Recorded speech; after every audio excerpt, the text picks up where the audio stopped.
Hi, I'm Nina Ellis here with my colleague Chris Welter. This is episode 2 of our podcast called The Ohio Country. We're journalists at public radio station WYSO in Yellow Springs, and we have been working on this project now for about 2 years. This episode, we're going to Xenia, Ohio. We started this podcast in the first episode in Oklahoma, and we're going to learn in this episode how the Shawnee story has been told in Southwest Ohio. We're hoping that you'll learn after listening to this episode that it's important to question things that you took as fact growing up here in Ohio. Maybe you went to one of the outdoor dramas, Blue Jacket or Tecumseh.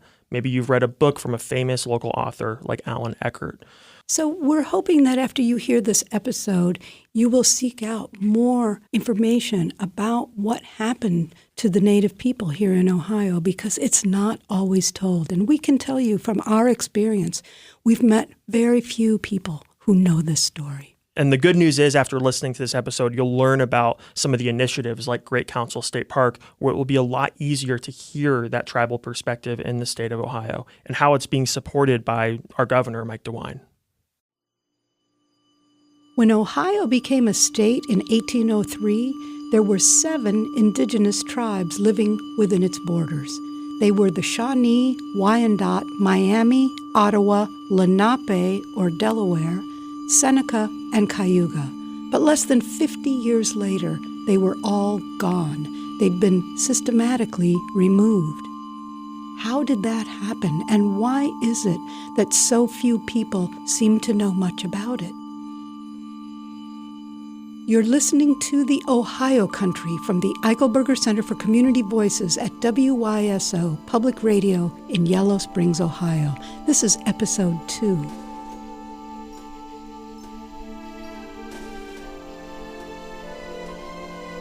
There was once an outdoor drama performed in Greene County, Ohio called Blue Jacket. It ran for 26 years, every summer until 2007.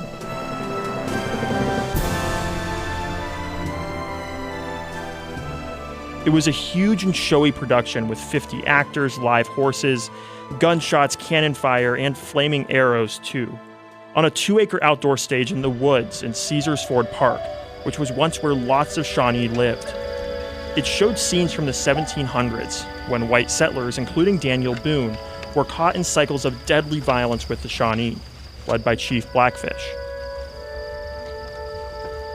The play was written by Rusty Mundell and based on a hugely popular book called The Frontiersman by Allen Eckert, which was first published in 1967. It was part of the series called The Winning of America. Eckert had spent 7 years doing the research and told an exciting and very readable story. The outdoor drama told a story about the Shawnee war chief Blue Jacket, who Eckert believed was really a white man named Marmaduke Van Swearingen, captured by the Shawnee while he was with his brother Charlie, and then adopted by the Shawnee. One day, my mother asked me to bring in some cows that were grazing in the outlots away from the village. It was a brisk day, and I was wearing my new blue hunting jacket. While we were trying to determine where the cattle might be grazing, Puxenwa's party was suddenly there, all around us. I was afraid for Charlie's safety, but at the same time, this meeting gave me the opportunity to realize a secret dream that I had held in my heart for many years. It did not take long. I told them I would come with them and become a Shawnee if they would let my little brother go back to Augusta Town. So I came to Kispoko Town. Puxenwa adopted me as his son, and I became Shawnee. Shawnee, yeah. More than 1 million people who read the book and another 1 million who saw the outdoor drama learned that story. So it's deeply ingrained in our public memory. But Eckert was not a historian, and some scholars and the Shawnee dismissed it. Robert Blue Jacket from the Eastern Shawnee Tribe of Oklahoma talked to a WYSO reporter in 2000 and said Eckert's book and the play dishonored the Shawnee's history. Will refuse to die, and I'll defend my family's name and honor to my last breath. And until I anoint a member of my family or another person that will carry this banner with the fervor that I feel, I will not die. I'll go on and on and on till this thing is finally set straight, and the Eckert family will say that we were wrong. Here's Alan Eckert, also in 2000. So many things over so many decades, and I have not found anything that has convinced me that what I wrote about Blue Jacket was incorrect. This doesn't mean that I'm infallible, and it doesn't mean that I could not be wrong. And therefore, if DNA shows that I'm wrong, then I will greet it with open arms. Eckert was still alive in 2006 when DNA evidence did prove him wrong, and the outdoor drama Blue Jacket closed in 2007. But we can't find evidence that he ever admitted publicly that he was wrong. Alan Eckert's books are still selling, though now they're often found on the fiction shelves. Today, a new generation of playwrights calling themselves Caesars Ford Theater is at work on a series of dramas intended to tell the broader story of the Shawnee in the Ohio country. And Caesars Ford is doing so in collaboration with the citizens of the modern-day federally recognized Shawnee tribes. Here's my colleague Nina Ellis. Xenia, Ohio, population 25,000, is the county seat of Greene County, about 100 miles north of Cincinnati and a couple days' ride on horseback from the Ohio River. Xenia is known for tornadoes, especially a monster one in 1974 that killed more than 30 people and destroyed large swaths of downtown. Xenia was never the same. Xenia history is complex, but mostly we hear one narrative, very much like Eckert's book about the white frontiersmen and settlers. The Shawnee story is less familiar. Tecumseh we know about, the mound builders too, but not much more. We're in a bar on the main street in Xenia, US 68, which was once a buffalo trail and a well-traveled Indian trail. Today, the Little Miami Bike Trail passes nearby. On the walls in this bar, you'll see black and white photographs, scenes of Xenia residents going back to the 1800s. Some years were prosperous with a piano in the parlor, and some years they lost everything.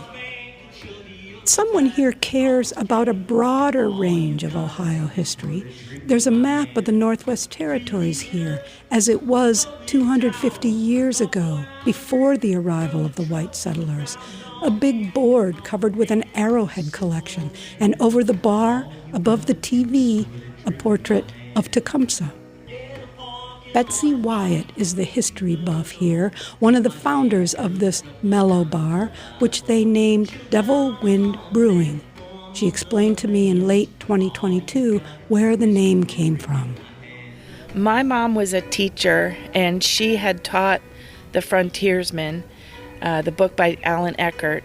We knew that that book had to do with the Shawnee and with the Ohio Territory, all the way down to what's now Kentucky and the frontier, really. So we all read it. We all got a copy and started reading it. Then it was time to decorate or think of a theme, like what's going to go up. We went to the Historical Society here in town, looking at everything from the Xenia tornado to the earliest photos in this area, the shops and the stores from the early 1900s. Just incredible how much commerce and how many people were here and how much was lost in the tornado.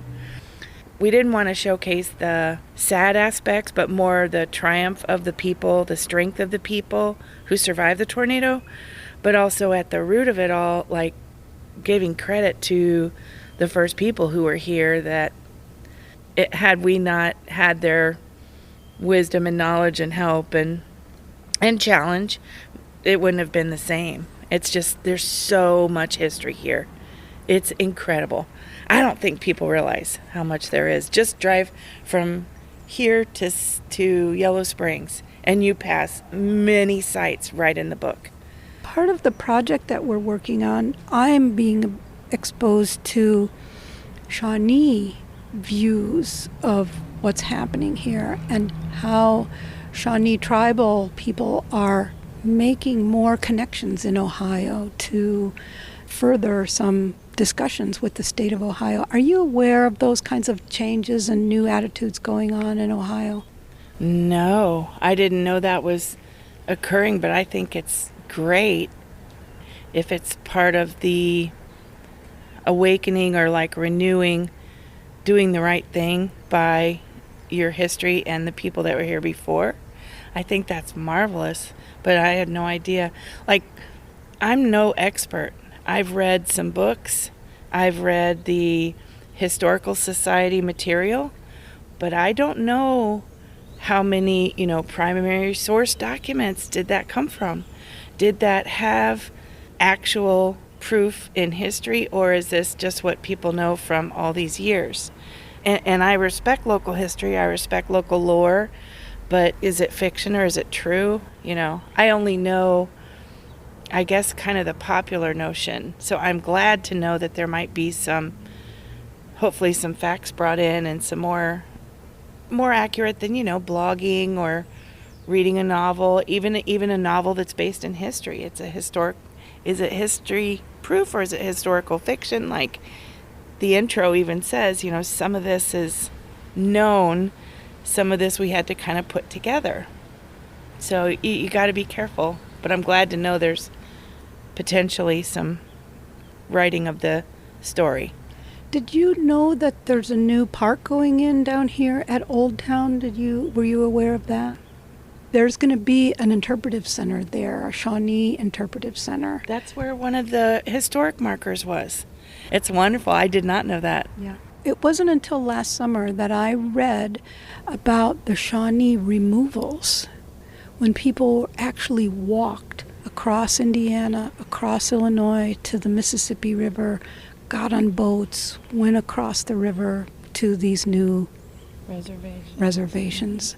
I never heard that story. Did you ever hear that story? Never. I've never heard that story. I don't know that history. No. You hear about it from tribes in the south and tribes further west, but I didn't know the first people here had to do that too. I don't know what I thought had happened, that they just voluntarily left, or, I don't know. Betsy Wyatt and the other co-owners named their bar Devil Wind Brewing because they heard some local lore that the Shawnee used the term to describe this area. Do a search online. There are lots of unsubstantiated uses of that term. It's local lore, and local lore is a powerful thing. Up the street from the brewery is the Greene County Historical Society, and Catherine Wilson, the director, is there. She was born and raised in Xenia and trained as an historian at Wright State University. Do you know this term, Land of the Devil Wind? Yes, I have heard that story. I never heard it before the 2000 tornado. What's the story?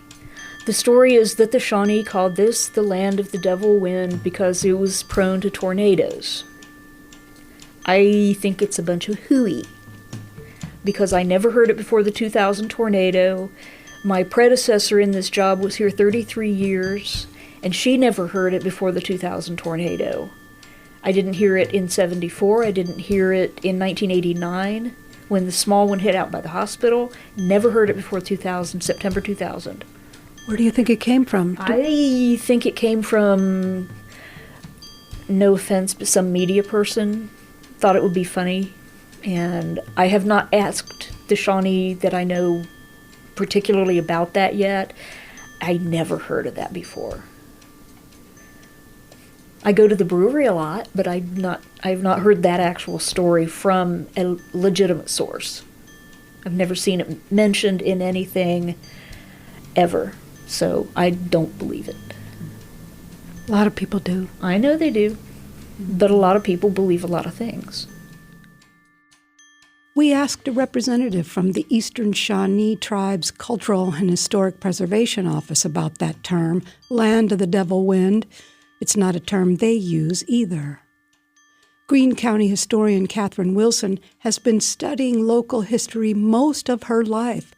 So mention The Frontiersman by Alan Eckert, and you'll get an eye roll. Yeah, Alan Eckert's a whole nother story. It is a great place to start, It brings a lot of people into local history saying how exciting that must have been, blah, blah, blah. That's not the be-all and end-all. It's a fictional work. So take it with a grain of salt or a whole bag of salt or an entire salt lick. But don't stop there. Don't take that for gospel truth. Yeah.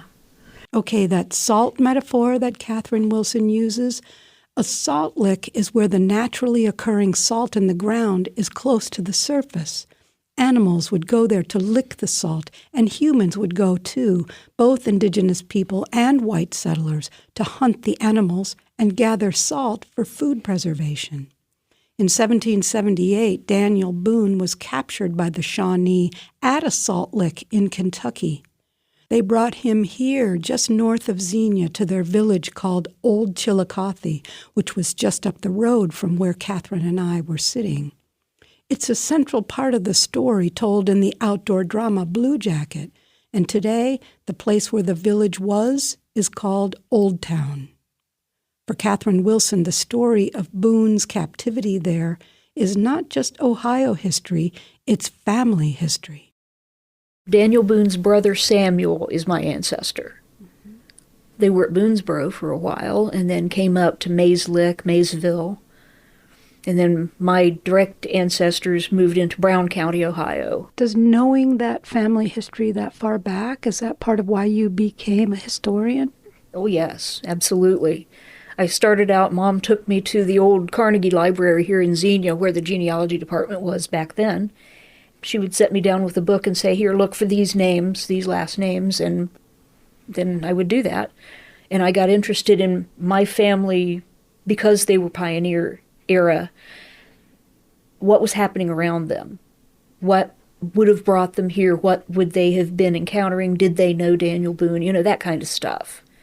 So we were always proud to be descendants of the hardy pioneers. And of course, that was the story that was told at that time, that all these white pioneers strode mightily into the wilderness and tamed it and blah, blah, blah. Mm-hmm. This white settler history gets handed down and becomes the history, right? Mm-hmm. We are very much affected by that phenomenon here in Ohio. Absolutely, yep. Yeah. In your job, do you see it as your role to push against that? I think it's part of my job to overcome some of the overwhelming bias toward white, male, rich settlers. I want to tell the stories, or at least involve the people of color, the women, the whatever other thing besides the rich white people, old dead white men. I'm kind of tired of telling their stories, so I want to hear more about different people and to work with descendants of those people and say, hey, your story is just as solid and just as good and just as interesting, and in fact, probably more interesting, than the sick old tired stories we've been hearing all our lives. In your role here with the County Historical Society, do you see a lot of misinterpretation, a lot of lack of updating of history? Is that something you deal with a lot in your day-to-day? Not in my day-to-day, but periodically I will have someone come in they seem to have gotten it all wrong, or bits and pieces of it are wrong, and I try as gently as I can to disabuse them of notions that may have cropped up or been told to them, well, my grandmother said blah, blah, blah. Well, you got to take what Grandma says sometimes isn't exactly so. This is what she heard, or this is what was interpreted, or a teacher has told them something about this local history, or people that used to be with the Historical Society, or caretakers, or whatever, told a fifth grade class in 1963 that this happened, and they come back and say, well, my teacher told me this, and you're wrong. I've probably done some more research by this time than your teacher who was trying to teach you everything in elementary school. So sometimes I get that. Yeah. Are you generally encouraged or discouraged about people's general knowledge of our history? Oh. Sometimes I get discouraged, and then I'll have a visitor or two that reinflates the balloon and says, "Hey, they do get it! Hooray!" Yeah. Does it feel like a battle that you're constantly fighting? Is that part of your job, is to correct people? Is that how you see it? Correcting them gently. I don't want to be the tyrant that says, the only reason that you're here is because da-da-da. I try not to do that. I try and be nice about it, as nice as possible, but sometimes it's just like, wah! I just want to tear your hair out. Talk to me about the new park that's going in at Old Town. Are you excited about it? I am excited about it. I think that's going to be a great addition to the story. Finally, we're going to be able to tell and have the Shawnee help tell their own story rather than interpretations after a long time, and bring their vibrant culture here. So it wasn't just about white people taking Indian land. We deprived ourselves of their experiences and their culture, so we're lacking too. And that's going to be such a tremendous opportunity to have them back. Here, this is how it was for us. And let's work together hand in hand and do this. I am happy about it. Catherine Wilson was at the groundbreaking ceremony of that new state park in Old Town, to be called Great Council State Park, in June of 2022. There were chairs set up in the parking lot of the Tecumseh Motel, a sorry-looking place with a row of historical markers in front of it. Local lore says Tecumseh was born nearby, but Catherine Wilson, and Shawnee tribal scholars too, have disproved that. Still, this place was important to the Shawnee for the few years they lived here, with Blackfish as their chief. The state of Ohio has been working with the Shawnee for 15 years to make this park a reality. Governor Mike DeWine has pushed for it, and says he's happy to be collaborating with Chief Glenna Wallace of the Eastern Shawnee and the 2 other federally recognized Shawnee tribes in Oklahoma to make it happen. In his remarks at the groundbreaking, he seems to admit that the white frontiersmen and settler stories have gotten preference. He knows that history is bloody and prefers to emphasize the coming together. Fran and I both grew up, of course, in Greene County. Fran's family came here. My family was kind of a latecomers. We didn't come until the late 1840s, but Fran's family was here under the land grant from President Monroe, so you can kind of Google that, but it's somewhere around 1820. But the history that we all heard and as we grew up in regard, whether it was in regard to Blackfish or Tecumseh, Shawnee Indians, is just kind of part of our heritage. I've kind of had my eye on this place for a long time. And when I got to be governor, it's one of the great things about being governor. You can do these things. You can actually do these things. Chief, I want to thank you very, very much. We appreciate the cooperation and the work and the partnership, because it's going to be a very, very special place. And it really is going to tell a story that I think we've heard parts of the story. We hope to have as much of the story here as we can. And it's an interesting period of time. And as even though Fran and I have lived here our whole lives, we've continued to learn this last couple years. And I hope that with this site, in the future, we'll be able to learn even more. And I am not the historian. We have historians in the room, but I'll give you the Mike DeWine version of the quick history. This really is focused on a relatively short period of time. 1777 to 1780, 1777 to 1780. And it's a fascinating period of time because it is the intersection of our European American settlers coming in, Native Americans here, sometimes in battle, sometimes in peace, but those two forces really, really coming together.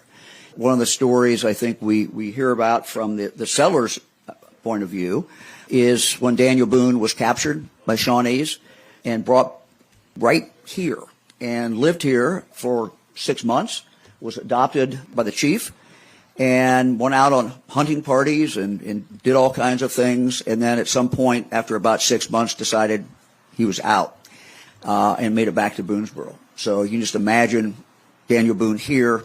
You imagine, Tecumseh, as we think as a young boy, was here. So it's just, it is the really coming together of all of this. And so we're going to, in this site, we're going to tell the story of Shawnees. We hope also, frankly, to tell an even wider story of some of our other Native American tribes. We'll first concentrate on the Shawnee, and then we'll kind of see where all of that goes. Before we finish this episode, we want you to meet two Shawnee citizens who are also eager for the park to open. First is Talon Silverhorn. He will be the cultural programs manager at the new park, representing the Shawnee tribes. He grew up in Oklahoma, like Chief Glenna Wallace, and moved to Ohio a couple years ago to take on this role. In the spring of 2023, he was in Oklahoma to make a film about Shawnee culture and history to be shown at the park. And he spoke to fellow tribal citizens to encourage them to get involved in programming decisions, and to reassure them that they have a stake in what will be shown and told. We really want to make it like a satellite community center. We really want to make it a place that, Shawnee people and Seneca Cayuga people and Wyandotte people can feel like they have a stake in it that they own, and that you can use the way that you want to use it. So anything that you can think of that you would want to do with a site like this, with a $25 million museum in Western Ohio, it's yours to do with as you want. So think about it that way, and if there's anything that we can do to make it more of what you want, I think we can do that. In the audience listening to Talon Silverhorn that day was Lola Purvis, a tribal citizen, an archivist, and a historian. She traces her family back to early Ohio, when the Shawnee were at Old Chillicothe. Lola Purvis is helping create family trees for her entire tribe as another way to rebuild the tribe's culture. I call it harvesting. I'm a hunter-gatherer. I harvest the documents that are about the Shawnee, make copies or put them on a drive and bring them back to my tribe. What the tribe does with them, can be a variety of outcomes. Like other people from her generation, Lola is working to revive her culture, and connecting families is her superpower. My father was a product of the boarding school system that the government deemed necessary for the Indian children. And for many years I felt that he couldn't be a parent to us because of the experiences that he had. When my mother and father separated, Daddy said that if you get custody of the children, I'm going to disappear. And he did for 20 years. He knew where we were at, but we didn't know where he was at. And we lost contact with the tribe. We didn't know that we had a huge family. And I could literally name all the family members I had on one or two hands, And so when we got connected back to the tribe, we were just amazed at the number of people who were our cousins. And I wanted to know as much as possible about my family members, my tribal members. Lola is ecstatic about going to Great Council State Park when it opens. Oh, I can't wait. As soon as we know when the date that it opens, we're going to have a bus tour up there. And I'm going to be one of the first ones to register to say I'm going. It won't be Lola's first time returning to her homelands in Ohio. She's been on 2 other bus tours in the past 20 years, organized by the Eastern Shawnee. It felt like coming home. It really did. It just felt like we'd been there before. And in your mind that you've been there before, but sometimes the bus trip gives you the connectivity that you didn't realize you had. And I heard some people saying I just didn't feel connected until we went back on those bus tours. And not only that, is we had 2 buses, And there were so many tribal members that we didn't know that we met on the buses that had become lifelong friends.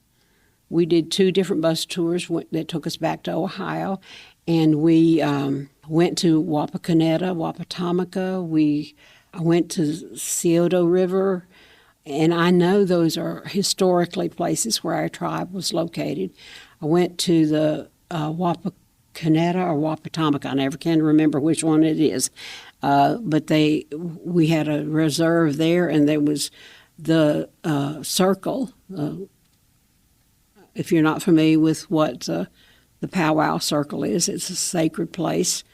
I walked those circles and just felt my ancestors talking to me collectively. It's like it's a collective memory. And if you can identify those collective memories, then you can connect them to your family. An example of that is my 8th great-grandfather was Chief Blackfish. He was born in 1725 in Pennsylvania, and one of his adopted sons was a white captive that had been born in Virginia in 1760 and was captured in 1770. He never was returned to the whites. He stayed with the tribe. His name was William Jackson, and he married Chief Blackfish's granddaughter. And so I can trace my heritage to the Jacksons, the Hamptons, the Captains, and a lot of those people were tribal chiefs. So it's a proud heritage. It's a very proud heritage. It tells you that powerful people, their blood runs through your veins. And that's what anybody who's a grandparent or a great-grandparent, look at that child, and that child instills within you a love that's unexplainable. And I think when I look at my great-grandchildren and my grandchildren, my blood runs through their veins. One of my cousins said to me, the blood will call you back. And so I think that that's what's been happening to me, is the blood has called me back, so that I am doing, as long as I'm living on this earth, I'm 73 years old. As long as I'm living, I guess I'll be doing this, because it's sort of what has been my niche. I do quilts, I quilt, I do genealogy, I do Bible study, I attend church, I love my children, my grandchildren, and that's my life. So before long, here in Ohio, Shawnee tribal citizens will be returning to visit their homelands. Many of them, like Lola Purvis, are looking for a reconnection to a heritage and identity that was taken from them.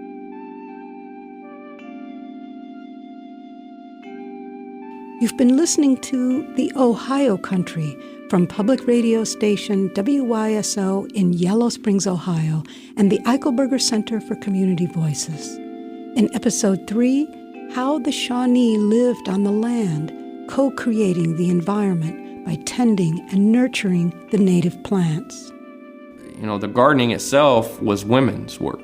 You know, they're the ones that planted the fields, they're the ones that tended the crops, and they're the ones that harvested them. You just heard Episode 2 of The Ohio Country called Rewriting the Narrative. It was written by Nina Ellis. Chris Welter interviewed Lola Purvis and Talon Silverhorn. The series editor for The Ohio Country is Samantha Summer. The culture advisor is Dr. John Bickers, a citizen of the Miami Tribe of Oklahoma and assistant professor at Case Western University in Cleveland. Evan Miller composed our music, and Flan Williams did the audio mix. Our logo was designed by Layla Troyer, a citizen of the Miami Tribe of Oklahoma. I'm Mary Evans, the digital producer of the series. To find photographs, maps, and links, go to wyso.org/podcast. This program is made possible through a partnership with Ohio Humanities, a nonprofit that shares stories to spark conversations and inspire ideas, and by the National Endowment for the Humanities, A More Perfect Union initiative. Any views, findings, conclusions, or recommendations expressed in this program do not necessarily represent those of Ohio Humanities or the National Endowment for the Humanities.